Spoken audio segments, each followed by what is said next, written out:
শীত মানেই ফ্রেশ শাক আর সবজিতে ভরা বাজার।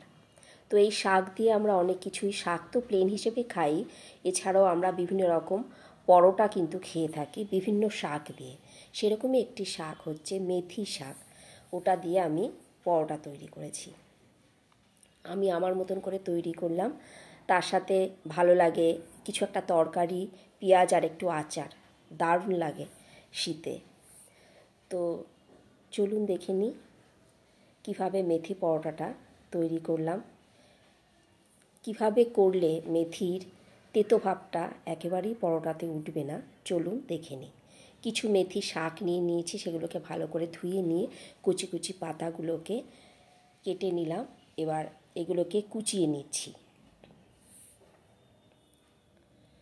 ভালো করে কুচিয়ে নেওয়া হয়ে গেলে আমি এই শাকটা একটা পাত্রে নিয়ে তার মধ্যে অল্প শুকনো লঙ্কার গুঁড়ো, অল্প লবণ, একটু আদা কুচি, একটু চিনি দিয়ে ভালো করে মেখে নেব, তাহলে তিতো ভাবটা একেবারেই আসবে না।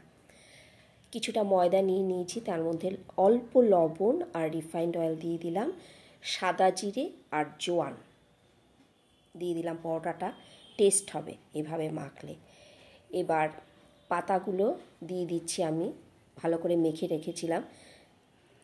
পাতাগুলো দিয়ে ভালো করে ময়দার সঙ্গে আগে মিশিয়ে নিয়ে তারপরে অল্প অল্প করে জল দিয়ে একটা সুন্দর ডো তৈরি করে নেব। অল্প তেল দিয়ে আমি মাখিয়ে 10 মিনিটের জন্য রেখে দিলাম। 10 মিনিট পর ডোটা ভালো করে আরেকটু মেখে নিয়ে লেচিগুলো কেটে নিয়ে বেলে নিচ্ছি। বেলে নেওয়া হয়ে গেলে আমি এটা ভেজে নেব। একটা ফ্রাইং প্যান নিয়েছি, সেটা গরম হলে আমি পরোটাটা প্রথমে প্লেন ভেজে নিয়ে তারপরে একটু বাটার দিয়ে ভেজে নিচ্ছি। আমি 3 ভাবেই ভেজেছি, বাটার দিয়েছি, আবার ঘি দিয়েও ভেজেছি, রিফাইন্ড অয়েলেও ভেজেছি, যেটা আপনাদের ভালো লাগে। তবে আমার প্র্যাকটিক্যালি ভালো লেগেছে বাটার দিয়ে যেটা ভেজেছি, সেই জন্য 3 রকম ভাজাই আমি করেছি।